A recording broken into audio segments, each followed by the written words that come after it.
en cómo la parte política aprovecha esta situación y suman a aquellas personas que no saben leer, no saben escribir, que los invitan a votar, pero no saben cómo hacerlo. Así es. Y en ese sentido, déjame comentarte, maestro, usted más o menos cómo ve esta situación que prevalece, sobre todo en el estado de Veracruz. Sí, mira, escuchando a Martín me vienen muchas ideas y es preocupante de que este Estado de Derecho se está yendo, ¿no? Y yo he escuchado que hay gente que le interesa una dictadura militar, ¿no? La última dictadura militar que tuvimos fue hace 100 años con Victoriano Huerta, y bueno, la dictadura del partido, la del 29 a la fecha, ha dejado grandes profundidades. Fíjate que uno de los grandes problemas ha sido el educativo, ¿no? No ha habido unas políticas públicas que se centren en dar todos los recursos a los mexicanos. Ya en la bicentenaria Constitución de Apatzingán, que se celebró el pasado 22 de octubre, los 200 años, en su artículo 39 nos afirmaba que la instrucción pública era para todos los mexicanos, y el siglo XIX fue lentamente, y es hasta el siglo XX con José Vasconcelos, que tenemos el gran proyecto de misiones culturales y alfabetizar a los mexicanos, y con Ávila Camacho hay otro gran proyecto de seguir alfabetizando a los mexicanos, y finalmente con José López Portillo el 31 de agosto del 81 crean el Instituto Nacional de Educación para los Adultos. A casi 33 años seguimos en las mismas, ¿no? Hay 30 millones de mexicanos que no han terminado sus estudios de educación básica, y el actual régimen está haciendo una gran campaña para abatir ese rezago educativo, y se proponen una pequeña cifra, 7 millones, para alfabetizar a 2 millones que no saben leer y escribir, a 2 millones que no terminaron la educación primaria, y a 3.5 millones para la secundaria. Y a nivel estatal tenemos el Instituto de Educación para Adultos, que se funda el 1 de marzo del 2000, y que ahora se está dedicando a firmar convenios con los ayuntamientos para fortalecer esta política pública del gobierno federal de alfabetizar a los mexicanos. Esperemos que alfabeticen también en la democracia, ¿verdad, maestro Martín? No solamente que aprendan a leer y escribir, sino que aprendan a distinguir qué han dado los partidos políticos, qué ha dado la clase política, porque no se vale que por un zarape o por un paraguas la gente venda su voto y tengan 6 años o 13 años de gobiernos corruptos. Así como el Instituto Veracruzano para la Educación de los Adultos es una institución noble. Hay instituciones nobles en México, hay que aceptarlo, pero también hay instituciones que se disfrazan como nobles. No quiero mencionar algunas, pero Martín, yo quisiera que me comentaras al respecto. Claro. Mira, Jorge, efectivamente, como lo plantea Rafael, hay un problema en la construcción del conocimiento y de la educación en lo general en nuestro país, con muchos o varios millones de personas en niveles muy básicos de escolaridad. ¿A quién le sirve esta serie de condiciones?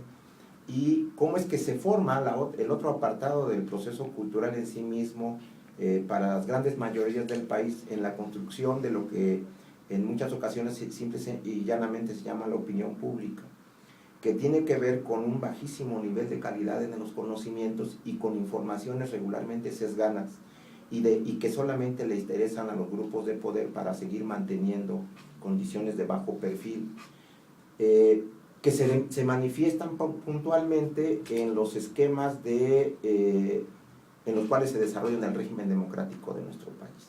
Te pongo un ejemplo. Sí. La participación mexicana en los asuntos electorales es del más alto nivel. Estamos incluso a la altura de las mejores democracias o democracias más consolidadas del mundo. Tenemos el 62% de participación electoral, es decir, de ciudadanos que acuden a votar en el último proceso electoral presidencial. El problema y la pregunta que deriva de todo esto es qué calidad democrática tenemos, qué calidad de participación tenemos. Como bien lo decía Ángel Rafael, tenemos un problema en términos del ejercicio en sí mismo de los votantes, cuando esta votación, en muchas ocasiones, en una muy importante cantidad, deriva de contraprestaciones inmediatas, ¿sí? Llámese componendas, dádivas, lo que tú quieras, de cubetas, despensas, harapes, paraguas, bajando el nivel, obviamente, de lo que puede ser la calidad democrática. Pero si nos vamos a otros estados de cosas, a las cuestiones un poco más profundas, que no se quedan solamente en el apartado de la participación electoral, te quiero decir que los datos que arroja este informe país nuevamente deben de preocupar. Más del 40% de los mexicanos nunca han pertenecido a ningún esquema organizativo. Cerca del 46% no ha pertenecido a ningún partido, asociación religiosa, club, padres de familia, lo que tú quieras. Claro. No hay esa voluntad de participar directamente de las acciones públicas. Otro dato importante, ¿de qué estamos hablando cuando decimos que la gente no quiere participar? Estamos hablando de una palabra que yo creo que contiene todas las ideas, la desconfianza hacia los demás, lo que decíamos, hacia las instituciones y hacia el prójimo, pero que se hace presente más aún cuando espacios que deberían de gozar de la participación social no se encuentra allí. Las escuelas públicas que tienen organismos de participación a través de los espacios de padres de familia reciben una escasísima participación de abajo del 10% del total de padres de familia. O sea, algo que directamente implica una responsabilidad o un acto de responsabilidad para con sus propios y más cercanos parientes, que son sus hijos, Claro. existen en el vacío.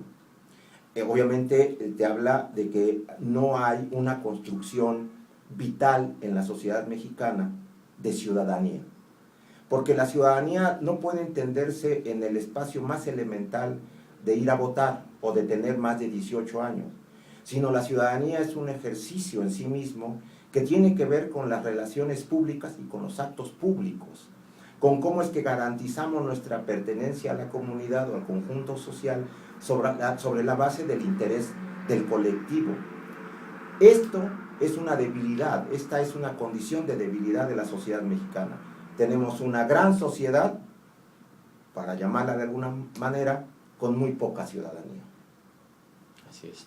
Pero es lamentable, o podría ser triste, agradable, en el sentido de que pues tenemos una flamante reforma educativa y la cual pues nos impulsa, nos lleva a que al menos la mayoría sepamos saber leer y escribir. No solamente basta con cumplir los 18 años de edad para poder votar, sino también hay que saber leer y escribir, porque muchos partidos políticos aprovechan esa situación.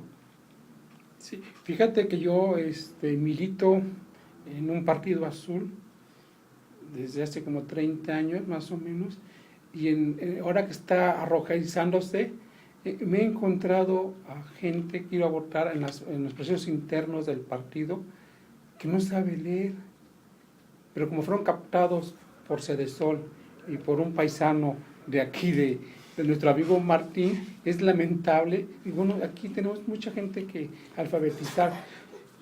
Me gustaba mucho el concepto de Martín y me venía a la mente a Fernando Escalante, ¿no? Con los ciudadanos imaginarios. Finalmente, este es un país de ciudadanos imaginarios, ¿no? Es un país que pueden matar, pueden desaparecer 43 jóvenes o pueden morir veintitantos niños y no hacemos nada. La gran insurgencia ciudadana se dio hace 30 años con el terremoto del 85 y para de contar, ¿no?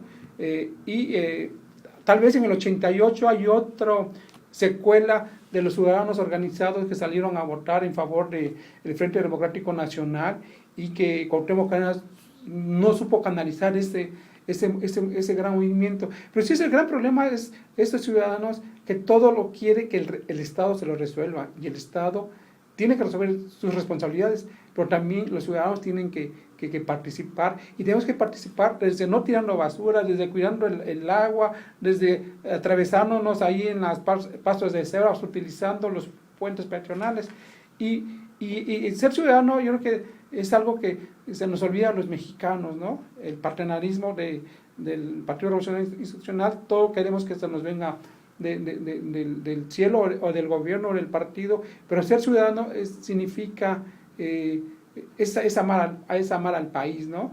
Ser ciudadano es llegar puntual a tu trabajo, dar bien tus clases, el político no robarnos, no hacerse corrupto. No, y tenemos todo al revés, ¿no? Todo lo hacemos al revés. Pareciera ser que es ser delincuente ahora